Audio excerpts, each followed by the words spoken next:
There was once an object on this earth so holy and so dangerous that a man could be struck dead simply for reaching out to steady it. A chest of acacia wood overlaid in pure gold, with two golden angels facing each other across its lid, and in the empty space between their wings the very presence of God was said to rest. They called it the Ark of the Covenant. Armies marched behind it, and the walls of cities fell down flat. Kings trembled at the sight of it. It was without question the single most important object in the entire history of Israel. And then, at the darkest hour that nation ever lived through, it vanished. It is not in any museum anywhere on earth. No conquering king ever once wrote it onto his list of plunder. It simply drops out of the record and is never seen again. But there is a book that was quietly left out of most of the Bibles printed today, that says the ark did not vanish at all. It says a prophet took it and carried it up a mountain and sealed it away inside a cave, and that the location was buried on purpose, so deliberately that God himself made certain no living person would ever find it. So tonight I am going to show you where the most sacred object on earth actually went,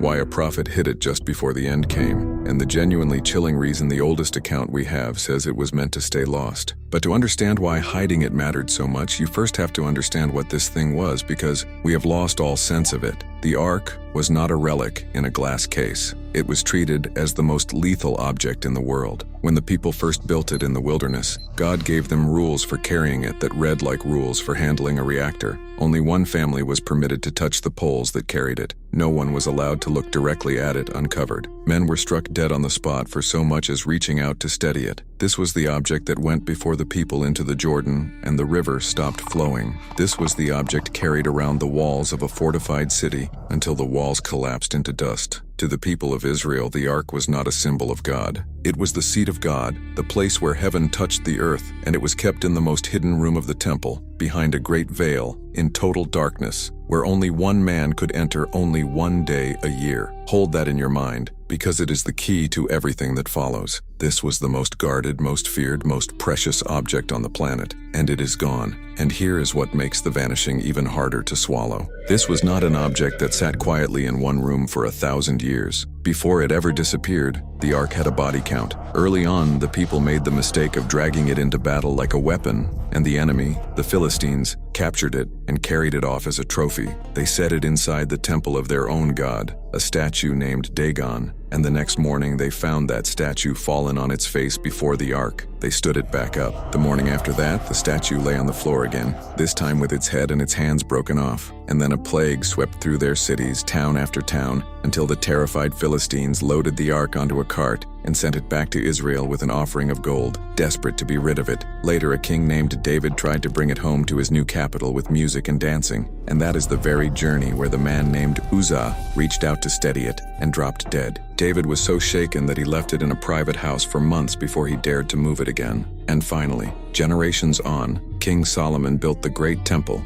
and carried the ark into that dark inner room, and there it rested, the beating heart of the nation, for close to 4 centuries. That is the object we are talking about, not a myth, a thing with a paper trail across the early centuries of the nation, until at some point it simply stops being mentioned at all. So where does an object like that disappear to? Now here is the part that should genuinely unsettle you, and it has nothing to do with any forbidden book yet. It is just history. When the armies of Babylon finally broke through the walls of Jerusalem and burned the temple to the ground, their scribes did what conquering empires always did. They made an inventory. They wrote down everything of value they carried off, because plunder was the whole point, and the gold of the temple was the prize of the age. We still have that list. It records the great bronze pillars that they broke apart. It records the bronze sea and the stands. It records the pots and the shovels and the basins, the gold bowls and the silver bowls, every cup and censer hauled back to Babylon and counted. The list is meticulous. And the most sacred, most valuable, most famous object in the entire temple, the gold-covered Ark of the Covenant, the one thing any conqueror on earth would have paraded through his streets as the ultimate trophy, is not on the list. It is not mentioned, not as captured, not as destroyed, not as melted down. The single greatest prize in that whole building simply is not there, and the silence gets even louder when you realize what conquerors normally did with sacred loot. Centuries later, when the Romans destroyed the temple that stood in their day, they were so proud of the holy objects they hauled away that they carved them into stone on a a great victory arch that still stands in the city of Rome right now, the golden lampstand and the sacred table being paraded through the streets in triumph for all of history to admire. That is what an empire does with the treasures of a conquered god. It shows them off forever. And yet on that arch, and in the record of every single conqueror who ever sacked that city, the one object that should have been the supreme trophy above all others, the Ark of the Covenant, never once appears. No one ever paraded it, for the simple reason that by the time any of these armies arrived, there was nothing left to parade. It was already long gone, and it gets stranger still. More than a century before the Romans burned the place,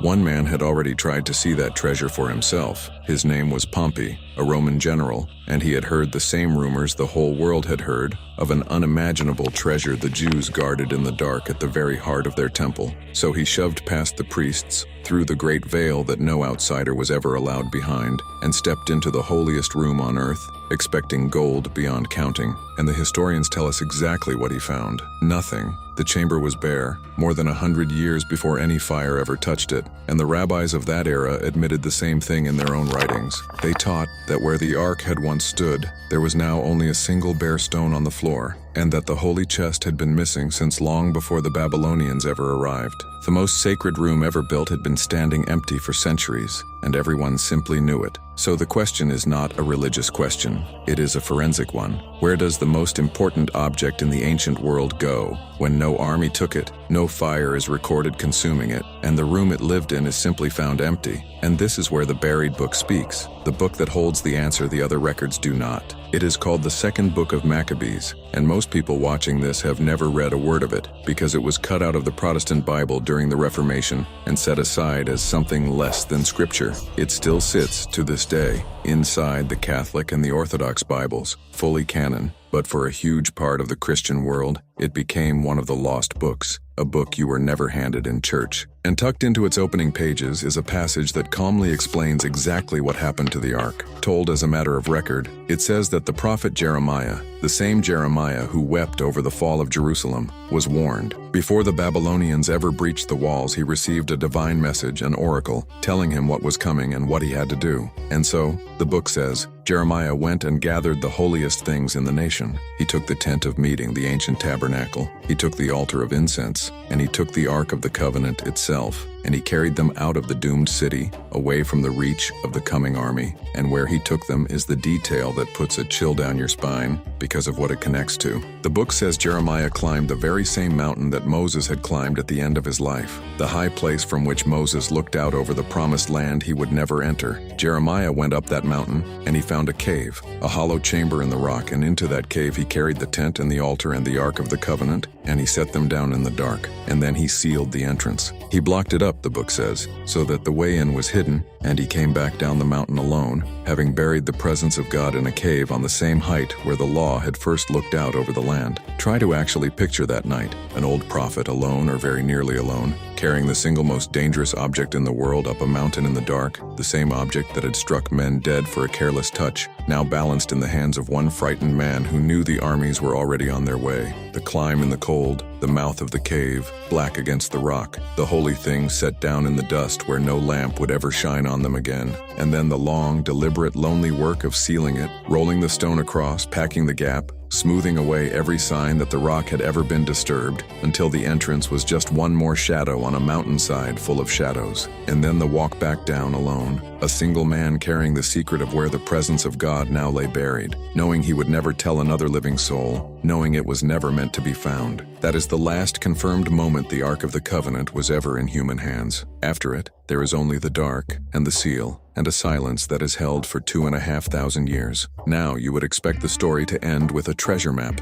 You would expect the next line to be the location, the marker, the secret only the faithful know. And here is where this account does something no treasure legend ever does, something that is actually the whole reason I wanted to show it to you. Some of the men who had followed Jeremiah came afterward, the book says, and they tried to mark the road, to find the way back, to memorize the path to the cave so the holy things could be recovered later, and they could not find it. The way was gone. The entrance could not be located, and when they came to Jeremiah and told him they could not find the place, he did not help them. He rebuked them. He told them plainly that the place would remain unknown. He said the location was not to be discovered, that it would stay hidden until the day when God himself gathers his people back together and shows them mercy again. And on that day, and not one moment before, the book says the Lord will reveal these hidden things, and the glory of the Lord will appear, and the cloud will descend exactly the way the cloud once filled the tent in the days of Moses and filled the temple in the days of Solomon. In other words, the ark is not lost the way a thing is misplaced and later stumbled upon. The ark was hidden on purpose, by a prophet acting on an order from God,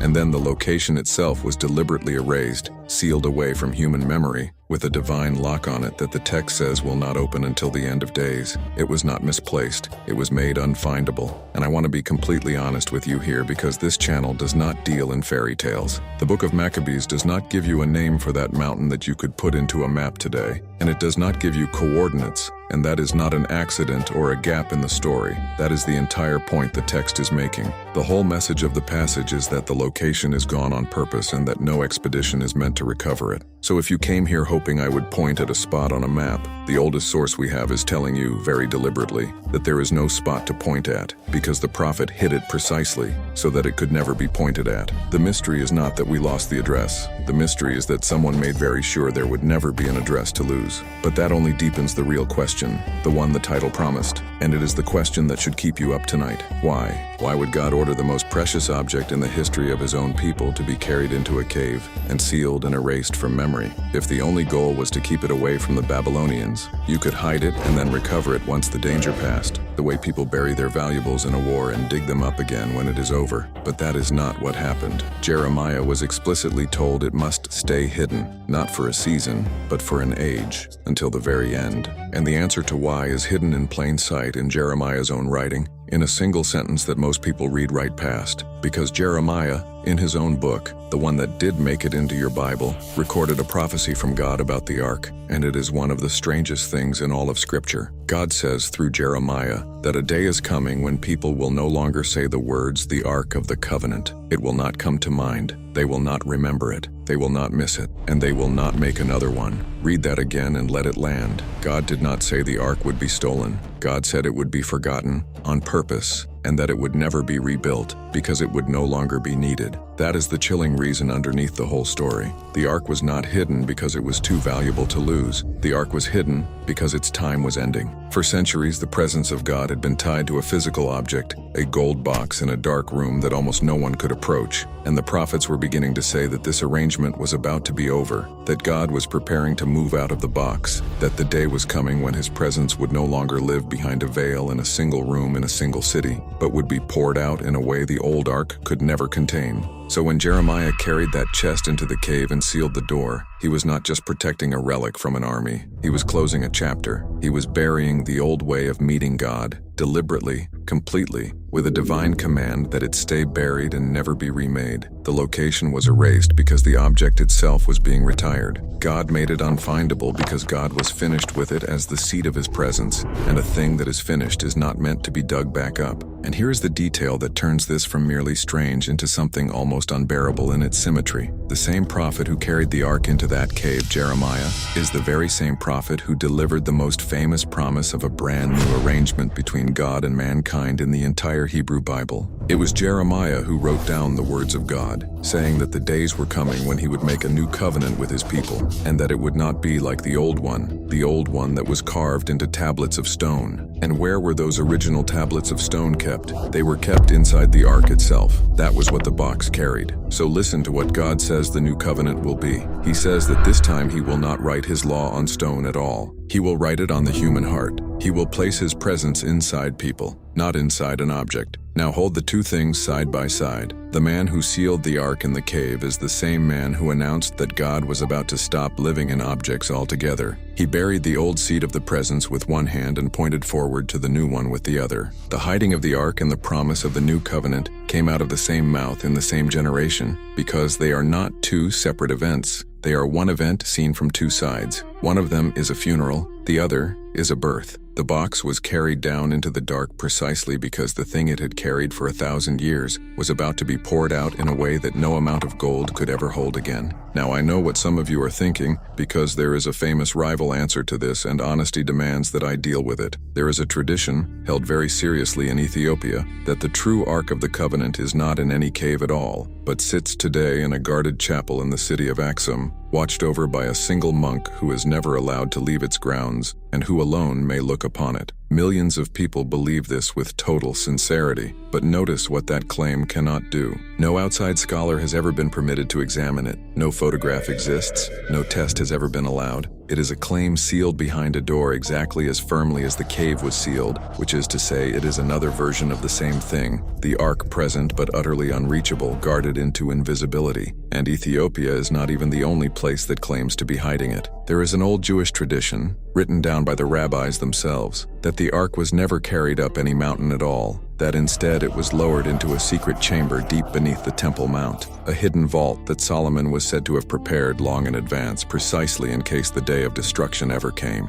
And in that tradition it still rests down there, in the dark, beneath the single most contested patch of ground on earth, in tunnels that no one is permitted to dig. Notice the pattern one more time. The cave on the mountain, the chapel in Ethiopia, the vault beneath the temple. 3 completely different cultures, 3 completely different traditions, and every single one of them lands on the exact same shape. The Ark is somewhere, the Ark is sealed, and the Ark has been placed deliberately beyond the reach of any hand that comes looking for it. The one thing no tradition anywhere claims is the only thing the treasure hunters want to hear, that you could simply go and get it. Whether the holy thing rests in a chapel that no one may enter, or a vault no one may dig, or a cave that no one can find, every serious tradition agrees on the one haunting fact that matters. The most important object ever built by human hands is somewhere on this earth, and it has been deliberately placed beyond the reach of every living person, on purpose, by design, and it is not coming back until the very end. So let us put the whole thing back together, because once you see it, you cannot unsee it. The most sacred object in the ancient world, the seat of the presence of God, the chest that killed men who touched it and flattened the walls of cities, vanishes from history at the fall of Jerusalem. No army lists it as plunder. No record tells of it burning. The room it lived in is later found empty, and the oldest account that explains the silence, a book that was cut out of most modern Bibles, tells us calmly that a prophet was warned, that he carried the Ark up the mountain where Moses once stood, that he hid it in a cave and sealed the door, and that when his own men tried to find the way back, he refused them and declared the place would stay unknown until the end of the age. And the reason, written in the prophet's own hand, was not protection, it was retirement. The age of the box was over, and God ordered it buried so completely that it was erased, retired, and never to be rebuilt. That is not a treasure waiting to be discovered. That is a door that was locked from the inside on purpose by God. So the next time you see one of those documentaries promising that an expedition is closing in on the Ark of the Covenant, that some explorer is about to dig it up and put it on display, remember what the oldest book actually says.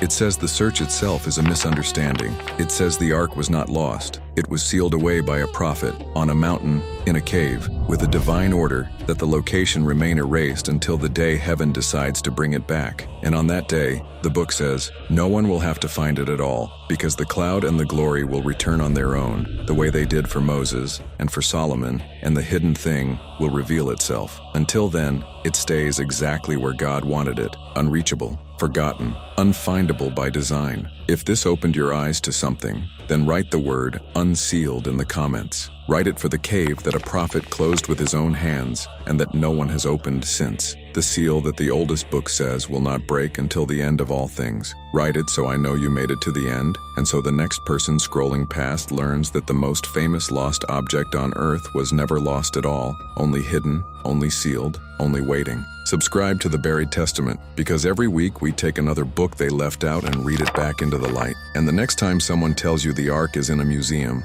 or a warehouse, or about to be uncovered by the next expedition, you will know that an old and buried book gave a very different answer a very long time ago. It said a prophet hid the presence of God in the dark, on purpose, and that the door stays shut until the one who ordered it closed decides at last to open it again.